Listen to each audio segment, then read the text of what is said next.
There we go. Hello, humans. Hello, humans.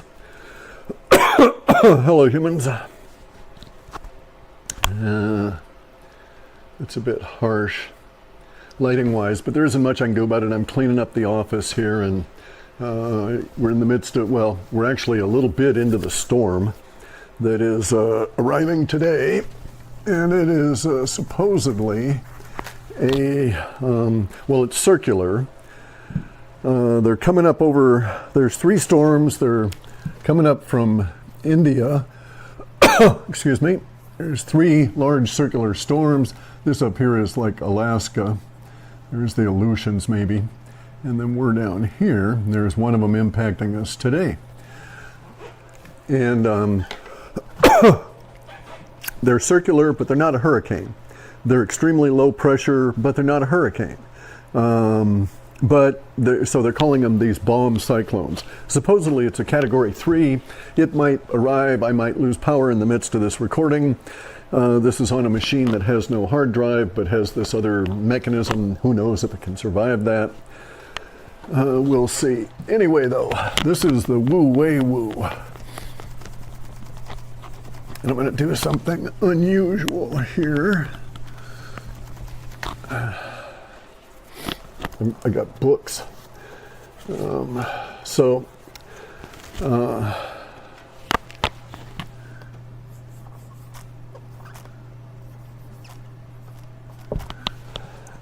this is Wu Wei is a Chinese concept, and the words don't have a direct translation into English that is meaningful relative to the underlying meaning of the phrase in Chinese. So, the best kind of a translation is effortless action in a concept. There's more to it than that. There's much more to it in Wu Wei. It's described as a Taoist concept. You find the concept, not this wording, but you find the concept in all different kinds of traditions. You can find it in Mexican, in Central American shamanistic traditions. You can find it among the Sufi in the deserts in the Mideast. You can find it in the Aboriginal discussions of things. You find it throughout all of Europe in the mythos that underlies the magic of the indigenous peoples. You find the same thing here in the North America within the indigenous peoples. They have this concept. And so Wu Wei, effortless action, or correct action, meaning correct in the circumstances and the dynamics of what you're experiencing, is a way of saying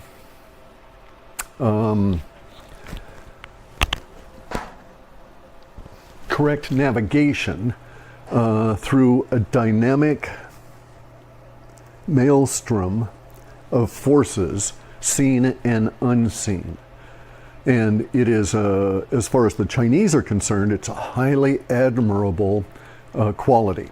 It is both a quality, it is a, variously, it is a quality that a man might take, or circumstances might take, or even it might be expressed in a dog or a boat or a bird or something, right?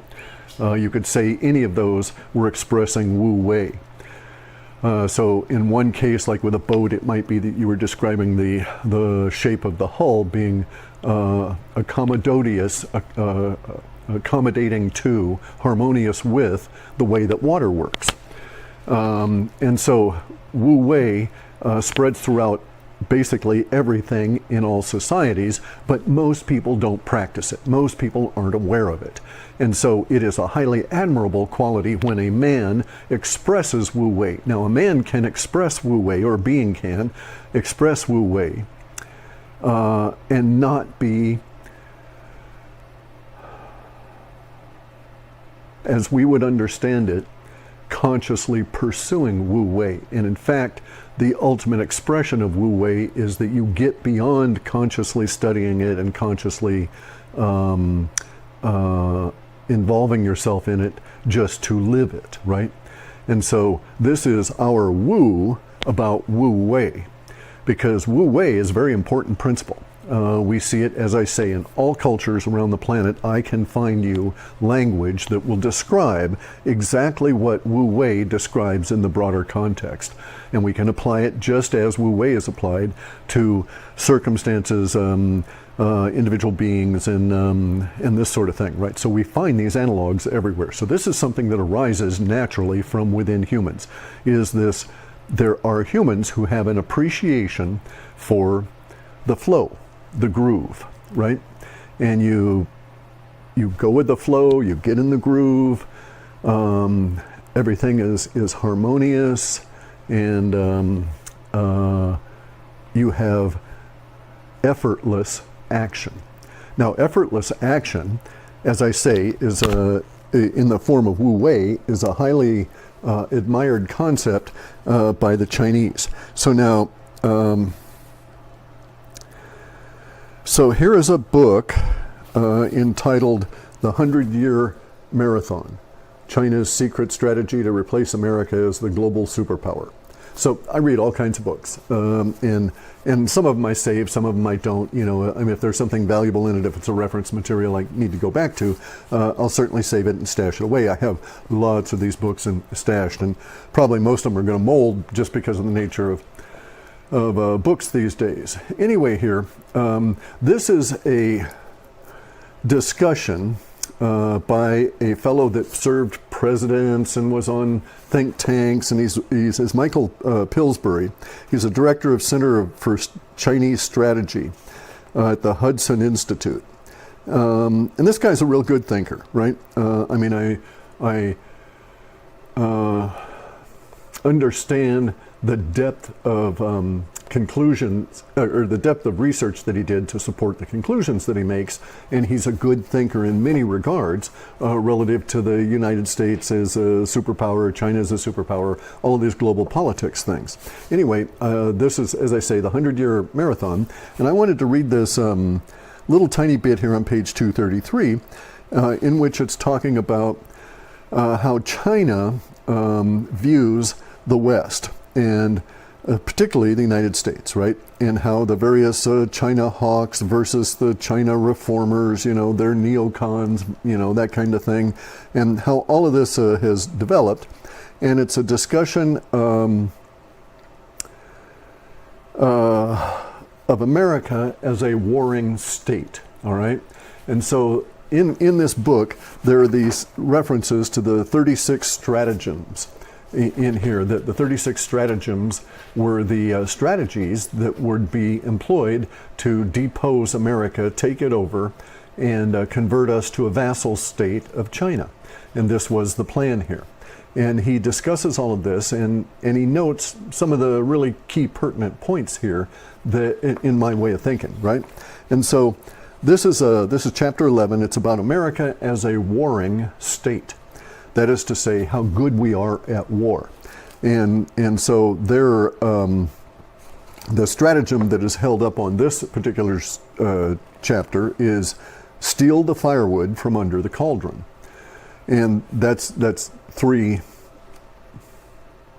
depending on how you write it, it's like three Chinese characters, three Chinese ideograms.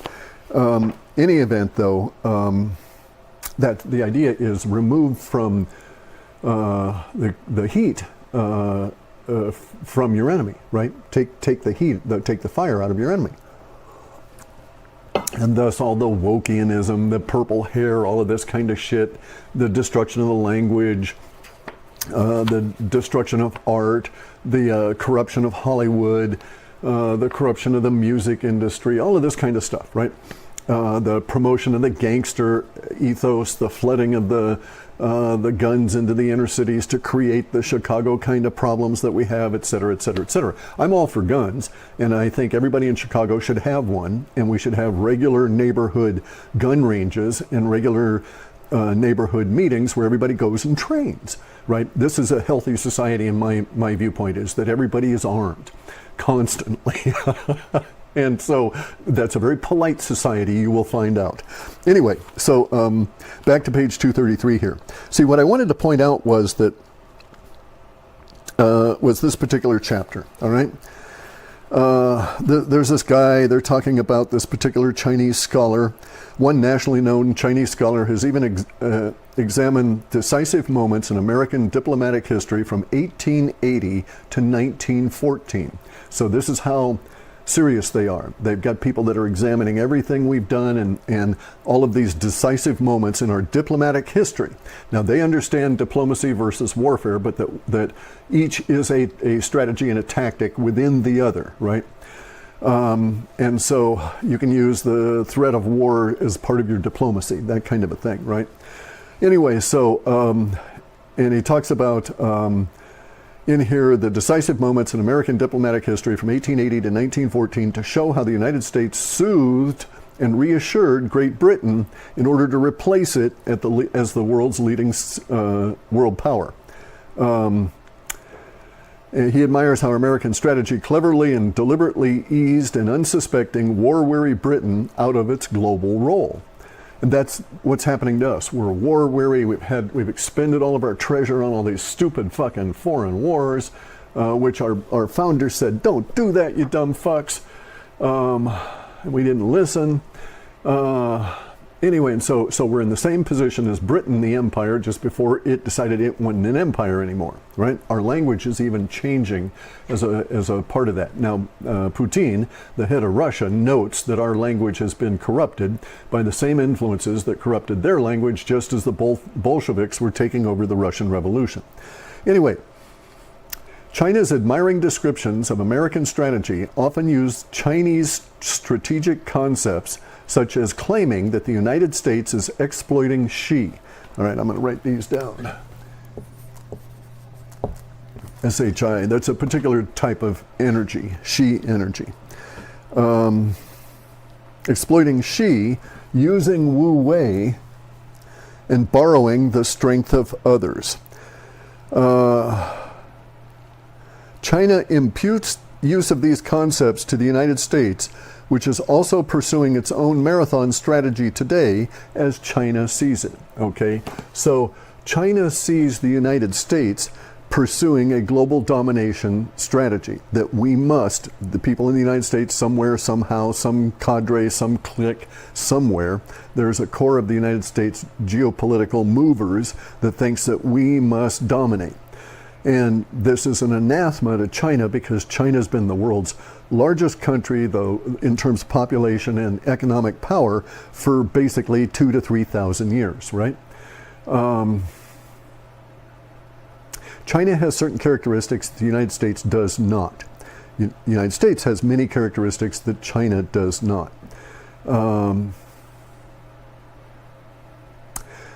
They are imputing, putting on us, projecting on us their concepts of our actions through time. They are saying that the United States has taken advantage of the lay of the land in order to harmonize with the dynamics of the environment to achieve an easier victory in all these various circumstances, which is absolutely true. And we see that this is we will see that this is the case over these next few weeks as changes erupt within the United States relative to our current situation. And it will be revealed, the secrets revealed period, that we are indeed practicing Wu Wei, okay? So it's one of those things where, all right, so Xi is a particular kind of energy. There's all these energies. The Chinese are, okay, so, boy, this gets so complicated. And you know, you poor kids, I'm an old fart. I've lived with this shit for 50 years, right? 60 years in some cases. And so I just don't know where to start to explain what's going on. But Xi is one of the many energies. So there's Xi, there's Shin, there's Qi. These are all Chinese. All All right, this is all Chinese understanding. Now my martial art tradition is Japanese, and so we think of this as ki energy, right? And the Japanese have different analogs for each of these as well. But basically, this is the concept of frequencies. Frequency applied to various different kinds of circumstances and beings. So the exploration of the energies on the Hindu side, we'd be looking at prana, basically life energy, that kind of thing. In Greek, well, in Roman, it's animus. Can't think of what the Greek is at the moment. Anyway, so in Latin, I mean. Okay, so just the examination of frequencies, independent of being able to identify the actual numeric value of a sine wave assigned to such a frequency. All right, so independent of that, just the examination, the thinking of them, the knowing of them, the understanding of them, the suspecting that they exist and hunting them out is an aspect of Wu Wei. All right, so you have an intelligent mind, you're sitting there, it's after dinner, you got a little campfire going, maybe you got a blunt and you're just thinking about something and watching the stars, and you start thinking about all the energies in your life and the flow of it all, and you start discovering that all of life is all of the materium is matter expressing energy, and energy pretending to be matter, and that this energy works at many different levels. There's all these dynamics within, in and among, and between people, and that they can be all classed and categorized in all these various different ways. And they can be applied to various different circumstances, and they make your life easier if you understand them, right? So you find somebody that's got their shin energy is all bent out of shape, and it's like you just don't want to deal with them during that day. So you pass, right? You take the Wu Wei aspect of it. You have the greater understanding of the circumstances to know that you're not going to be able to reach through your friend's mental illness that day when he's in the midst of the mental illness to aid him, but you can also tell that there isn't much that you have to worry about when he's in this particular state. So you take a more casual, hands-off approach and let it burn itself out. You let the energy degrade that's driving that, and then pick it up on the other side of that. So you're letting the energy degrade, and you're going to pick it up on the other side of that and address the issues that were raised by him being bent out of shape on that particular day. But if you address it here or here, where he's in the state or he's declining from the state, you'll still be addressing it repeatedly thereafter, because you won't be able to get closure or resolution to it, because he won't be able to effectively participate because your energies are not harmonized. Sort of makes sense, right? Okay, it makes sense as an abstract concept. It makes sense as a functioning flow of life. It's not something that can be it's not something that can be enumerated. Okay, it can be described. It's easy enough to describe it to a human, but you can't enumerate it. So those individuals that have to have a numeric value for the sine waves involved, they must know something that is numeric relative to that, are not the type of people that will be functioning in Wu Wei. And so I know this, right? Because I know that those people that are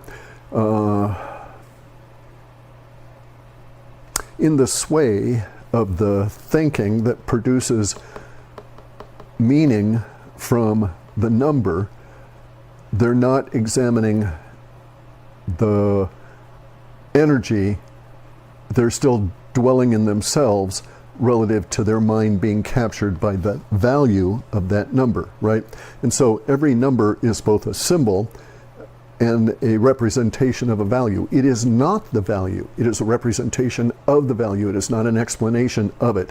It is a mental construct for thinking about it. But in other ways, there are better, other, easier mental constructs for thinking about the values involved that that number represents. And this is the thinking that is invoked in the thinking of Wu Wei, and this is what the Chinese military people were so impressed about the U.S. relative to getting the British Empire out of the way, taking over everything from the Bretton Woods thereafter, and even Nixon in creating the petrodollar. But they were already in the one of the people that is admired by the as a warrior in the United States is MacArthur. By the Chinese. They ran up against MacArthur, and MacArthur kicked their fucking ass. This was in the Korean War.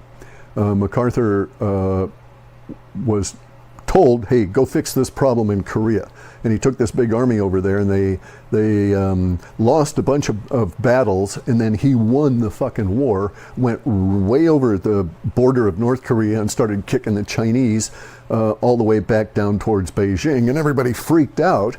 And the powers that be had President Truman, recall MacArthur really fucking quick and hammer him into oblivion, because MacArthur could have taken over the presidency. And he would have, had he been left alone, he would have defeated the communist Chinese, and we would not be facing the China that we have now, right? We wouldn't have had COVID or any of that kind of stuff. All right, so MacArthur, according to the Chinese, was an embodiment of someone that had that had passed through. Okay, so the Chinese, within Wu Wei, there's this concept, and it's usually written as and this concept is also found within the Wu as in all things that have initiation. And this concept, it basically is always expressed in the Wu Wei thing in symbols going up, and there's reasons for that. But basically, so you're here in your nascent state, and these are all spirals, okay? And so you're here in your nascent state, you know, the unknowing, basically the couch potato, the blob, whatever you want to say, right? This is your unknowing state. And as you spiral upward in awareness and knowledge, at some point, first awareness of self, and you're working basically towards self-mastery, and you keep going up like this, and then at some point you come up to the concept of Wu Wei, and you start like today. Maybe for some people today is the first time they've ever come up into this concept, and so they would know that they're actually on this path within the Wu Wei description, and they can even plot themselves as to this point right here, because today is their day of discovery, okay? And so this is their discovery day, where they discover Wu Wei. And then this is a very big day in many people's lives, but many people, it happens and they don't recognize it until way later. And then they look back and say, damn, that was when it happened. I should have been paying attention, but of course I couldn't have been paying attention because that's the way that Wu Wei works. So this is pretty tricky shit, right? This is all about initiation. So you discover Wu Wei. Now, this is a path of life. And so this is the path, this is your tree of life. And after you've discovered Wu Wei, your path of life has been moved over. So I'm going to move it. I'm going to clear us some room here. All right, and so your path now is over here, because you have discovered Wu Wei, and you'll never, ever, ever be able to forget it. You could take a lot of drugs and so on and sort of ignore it, but then something will come along and the universe will slap you in the head because it showed you Wu Wei, and it doesn't want you to not know it. You've got to remember it. You've got to start learning this. You've got to start understanding this. And so in the path of Wu Wei, here is, after you've got discovery, then this is the time of playing. This is otherwise known as exploration. All right? And so when you're playing and you're in the point of exploration, you know what that is like when a kid, you know, get out there, dogs, their puppies, they're rooting around, you know, biting on stuff just to see what it does and how it reacts and all this kind of stuff. So that's what you're doing with Wu Wei. You get to the point where you discover that you can actually interact with the energies of life at a conscious level and cause yourself ease or discomfort depending on how you do that interaction. And so this means you have to know yourself relative to what's going on in that moment and how you're feeling and all of that kind of stuff, but then you can blend yourself in and be harmonious with these energies. And so my tradition has, because it's Japanese, has a lot of this Aikido stuff in it, which is the harmony, right? Aikido is mind-body harmony. That's Aikido, the Aiki in Japanese can be easily translated as Wu Wei in Chinese, because they basically mean this harmonious approach to things, right? Anyway, so the point is that after you get through playing, then at some point it dawns on you and the exploration, it dawns on you to try to become adept at it, right? You start using it. You start using the Wu Wei. And then, at some point, you learn that you can apply the Wu Wei to this process, and you fold it in, and you reach mastery.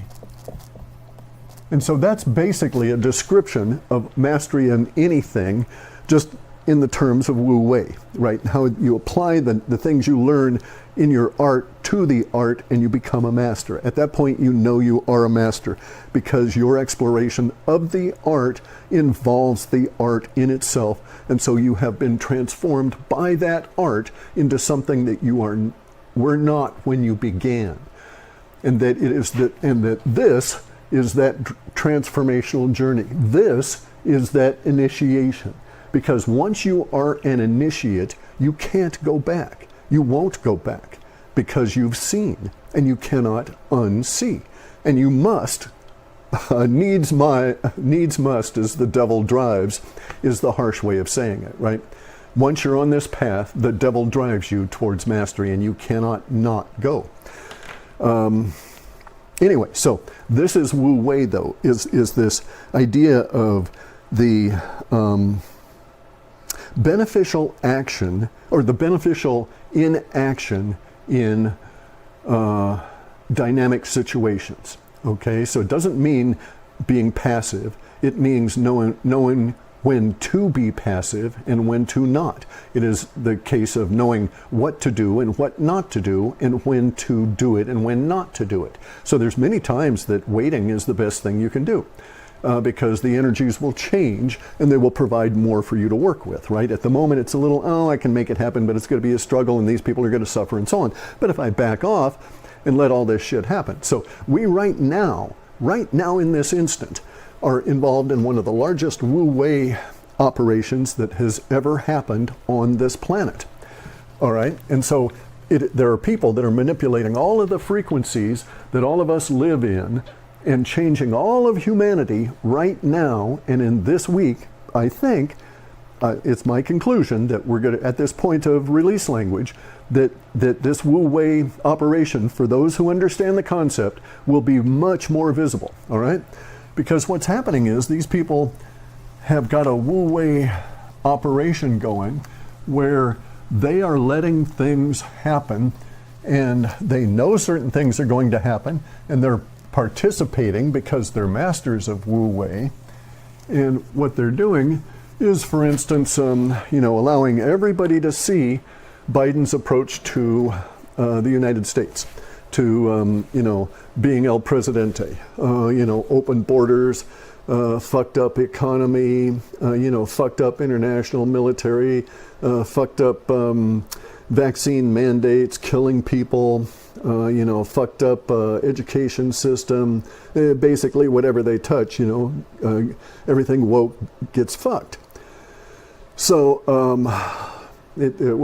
turns to shit, I think is the official term.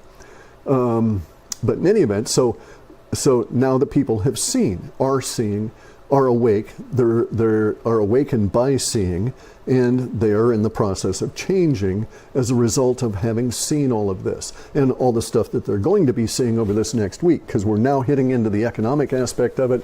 There's going to be other tense situations geopolitically. We're going to see the regime fail in a number of other ways, and it's going to be necessary that people react. That'll be the point of reaction. And so if you know Wu Wei, and you see how energies, and you've moved these energies and see how they develop, then you can look out and you can say, oh wow, look, these energies are developing over here. It's popping off over here. This is happening there. And so there are times to wait, but there's never a time where waiting is passive.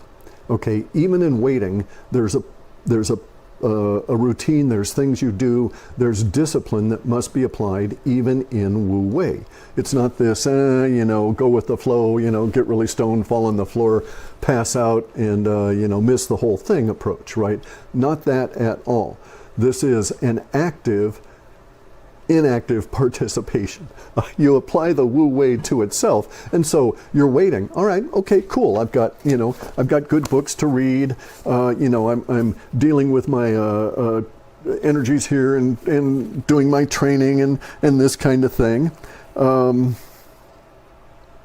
so there are things that you do within that period of time. Now, right at the moment, in my particular instance right here, we've got a very large storm that potentially is going to take out electricity and all of that. I'm all set up for that. So I'm cleaning, right? Because I want to get all this stuff sorted, because we're going to be hitting this big economic crisis and the supply chains are going to be disrupted for some period of time. And then they're going to get sorted out as we start sorting things out. But during that period of disruption, I want to be able to have things nice and neat. And this is a good time to get at all of this stuff. And I'm planning some new projects. So in this sense, during the periods of inactivity, you train. You sharpen, in a martial arts sense, you sharpen your weapons, you practice your ukemi arts, you do your forward rolls, all of this kind of stuff. You get your body in shape, because it is necessary that you do these things such that when there is actually dynamic action expected of you, you're capable of doing it, because you haven't been sitting around, on your mama's couch just playing the video games, right? We're at a very interesting point. I think that the Wu Wei of our social order will be expressed in a very interesting way to the Chinese very soon, like perhaps days, perhaps mere days. We have Wu Wei masters. Our traditions here in the United States would say that we don't have that we don't have a culture. But we have the most Wu Wei culture of them all. We have the most Aiki culture of them all, because we have harmony within the giant mass of disharmony, the giant mass of disarray, the giant mass of disorder and anything you can want to describe it, that is the collective United States of America, right? We are at home in our disarray. We are at home in our non-concordance. We don't all follow the same flow. So we get there, but we have all of these other different ways of getting there. And in being non-harmonious among ourselves, we do have a Wu Wei form of harmony. And it's difficult to explain. Graphically, it would look like all of the Chinese are all on the same wavelength at all the time, right? Because of the CCP forcing them into these wave guides, so that all the Chinese go like that to progress this way. Our social order, we have all of these people doing all this weird shit all the time, all of this kind of crap. It is, from the outside, it is entirely disorganized, has no harmony in it whatsoever. Nonetheless, though, we will note that we progress faster and to some degree better, because in our progression we explore all of the possibilities as we go forward, because we are so non-concordant. We don't follow the same chord. We're not all in the same flow here. And that actually is one of our strengths. If we have the Wu Wei masters that are through in our society, that are pulling and tugging and so on. And I think we do. I think we've got Wu Wei up the ass, right? We've got that shit just leaking out of our hair. And the Chinese, I think this too. So, and this really disturbs them. A great deal of the Chinese, now, so there's a couple of categories of books. You can find the 100-Year Marathon. It's a very good book on Amazon, and you'll find a bunch of other books that are recommended. And it's interesting to see that there's three different categories that will appear to you. Those books that are written by native English speakers, those books that are written by the Chinese, and then those books that are written by other Asian thinkers, okay, other non-Chinese Asians, right?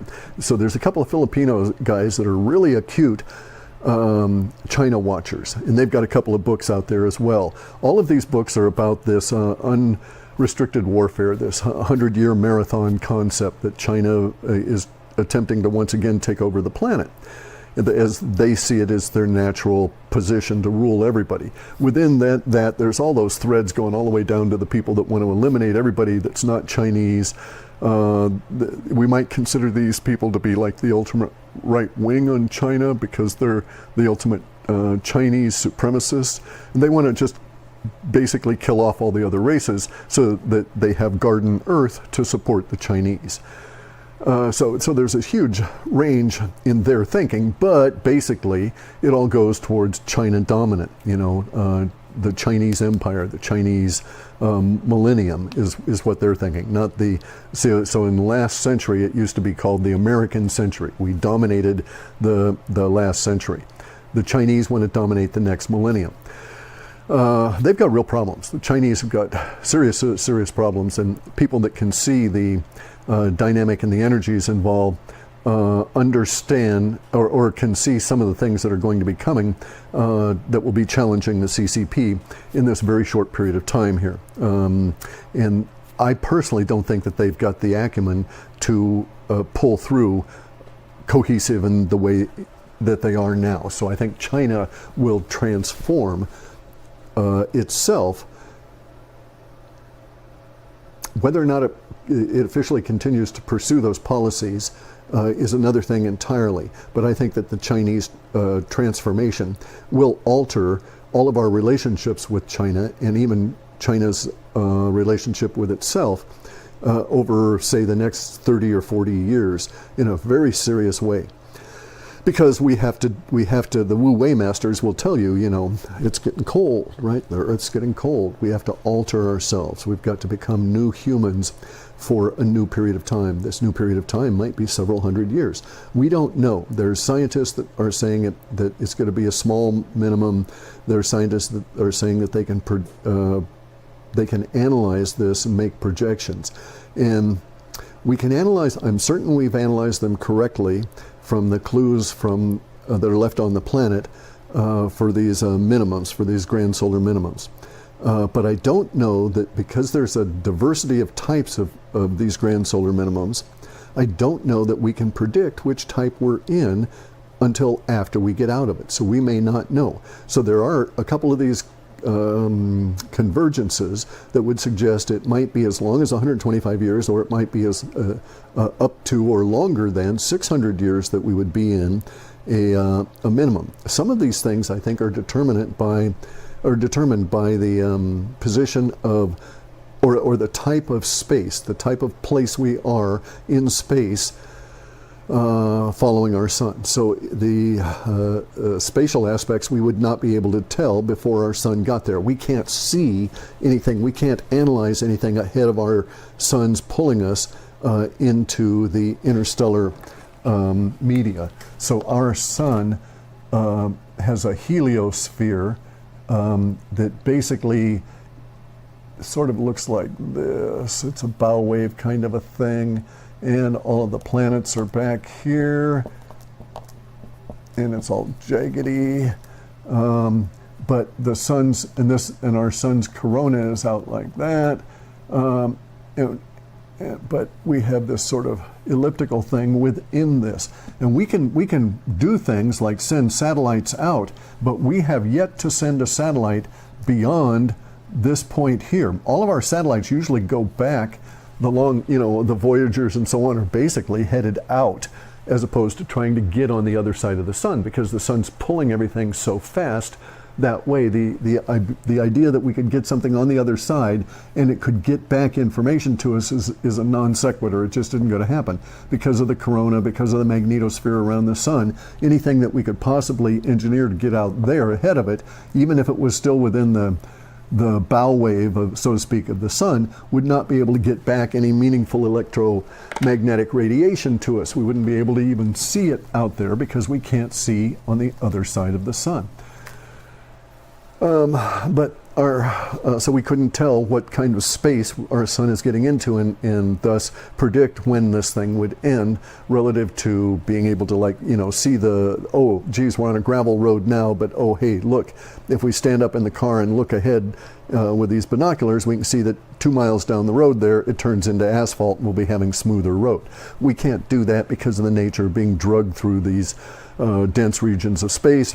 And now the scientists are saying that there's actually these plasmatic tubes that weave through space and are interwoven in space. Let me just get rid of that to show the effect. And so that we have, and that we as the sun might be traveling in this tube here, with our sun, and here's all the planets being drugged behind it in this cone. And it's heading through this particular plasma tube. So our sun just is not just simply plowing straight through interstellar media. There is something that is driving it. These plasmatic or plasmatic tubes can be thought of as the driving engine, the magnetic driving engine that is pulling our sun from, giving it the impetus, telling it to move from one point of space to another. Because there's, this is the propulsion method that's been proposed for the traveling solar system model, right? Anyway, and so we would just stay in our tube here, and as our tube moves and wanders through space, that's also what happens. So it would be, so we are making assumptions, even if we did get something right out here looking this particular way, we're making assumptions that we're heading out into that space, but in fact we might be turning and we'd have no way of knowing ahead of time. So it becomes very complex. But anyway, all of this stuff rules our weather, and we're into one of these minimums. It's going to affect our geopolitical situation, because everything affects our geopolitical situation. Food, all of this kind of stuff. But as I say, our Wu Wei masters are doing things here in the Western world, and humanity is going to start changing in a serious way. We're going to have this abrupt departure with the past. I think it'll happen on the 28th. It'll be a very sharp separation in terms of mentally. It'll be something that will clearly say here is the demarcation line.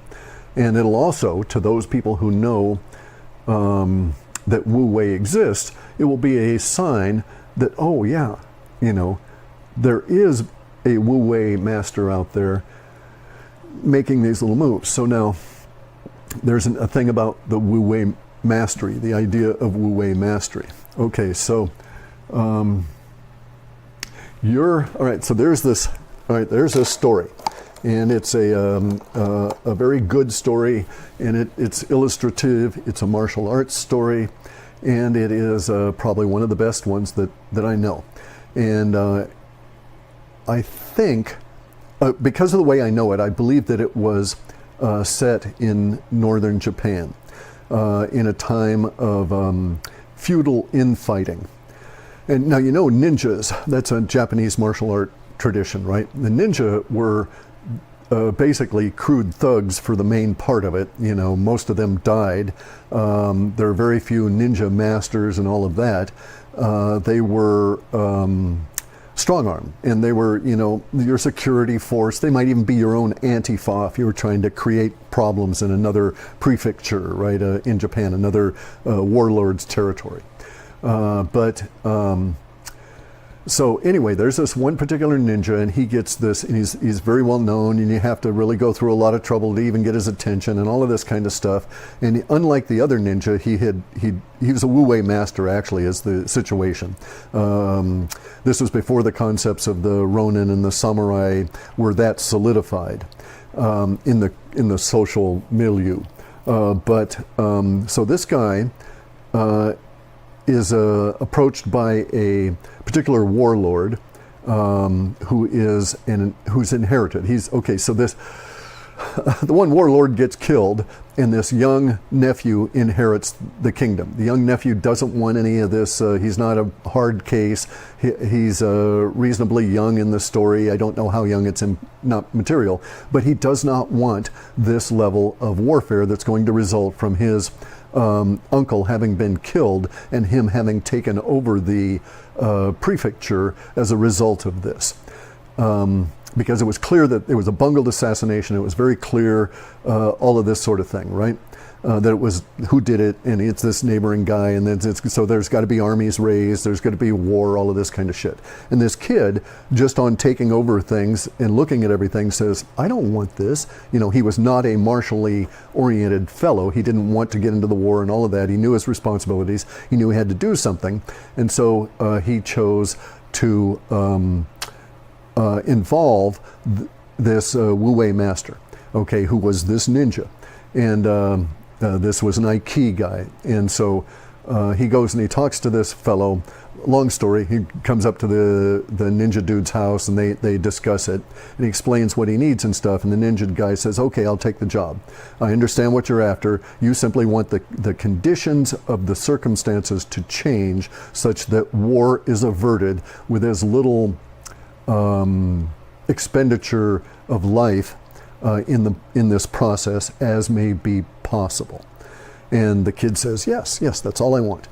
And so they make an arrangement, immaterial to the story, and the kid goes off, and then before he goes off, the ninja guy says, it'll be done within this next month. Prepare your armies as though you were going to war, put a great effort into it, but involve yourself in the internal dynamics of your prefecture, set things right while your people are occupied with the thought of this war, make yourself strong while the people are thinking that you're going to be going to war, make yourself strong internally, but you will not go to war. And so anyway, okay, so it's a long story, there's a lot of messages in it, and the upshot is that within that month that the ninja had promised the kid, the bad guy of the story, the opponent, is traveling from one point to another to go and meet with his generals, and is going to go and review the armies and stuff. The ninja warrior guy, the wu-wei master, had spent that month going up through the hills and stuff, comes up to this particular hill, gets it to this particular hill. He's been camping out. He's been fasting, eating rice, cold rice, all of this kind of stuff. There's all these messages in there. And then one morning he gets up and he takes this big stick he's got, and he just pulls and pulls and pulls and pulls with this big stick as a point of leverage until he gets this reasonably sized rock to start moving. And the reasonably sized rock starts moving. It starts rolling and rolling and rolling and rolling and rolling, tearing up trees, creating a mudslide, all this kind of stuff. And of course, the bad guy in his carriage and his entourage is coming just up over the pass at that point that all this debris comes rushing on down and just pushes all these fuckers into the ravine, and they're all killed. And so the war is averted, right? And then that's basically from our viewpoint, the end of our interaction with this story, because here we had the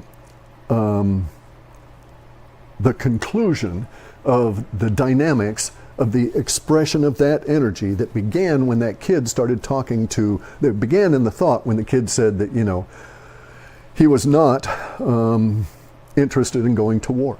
And then he goes and involves the ninja and so on, right? And way through this long story. It was a really good story. I mean, if you read these kind of things. But in the end, you find out that, of course, it's the nephew. It's the kid that inherited the prefectures that is the wu-wei master, because he was mastery had enough mastery of himself to understand, even at that young age, that this was no good for anybody, that, you know, his hormones, his anger over his uncle's death, the way he died, all of this kind of stuff was not good for anybody, and his revenge would destroy these two prefectures. It would kill these two kingdoms for him to get the revenge. He ends up getting his revenge after he had surrendered it in the appropriate Wu Wei fashion, right? Even though he didn't take the revenge, it was a clean revenge, because he knew that that particular enemy would never harm him again. Justice was done, all of those sorts of things. But from my viewpoint, it's the guy knowing that, you know, there's only one pass. This guy's going to have to get his army over in this particular area. He's going to have to come with a certain size of entourage. I can't, as an old man, this was the ninja guy, he said, you know, I can't as an old man get out there and fight them all, but it's necessary that at least this one man shall die, which was the fellow who'd started it all, the guy that poisoned the kid's uncle. And so he set out. It took him almost a month to, you know, pack his lunches and get up there and subsist and find the right rock and get the right stick and all of that, and just set it down and wait. And then he just waited, and while he was waiting, he had his cold rice, and he contemplated in his language, the Aiki of it all, right? The harmony of it all. And then at that particular moment, when universe moved him, he moved the rock, and all was done. And so that's where we're at this particular moment. And people are moving rocks over this weekend, and we shall see the Wu Wei emerge in our Wu fashion. Long story, guys. My storm's hitting. I got to get my office cleaned up. Okay, so this too shall pass. We shall win this war.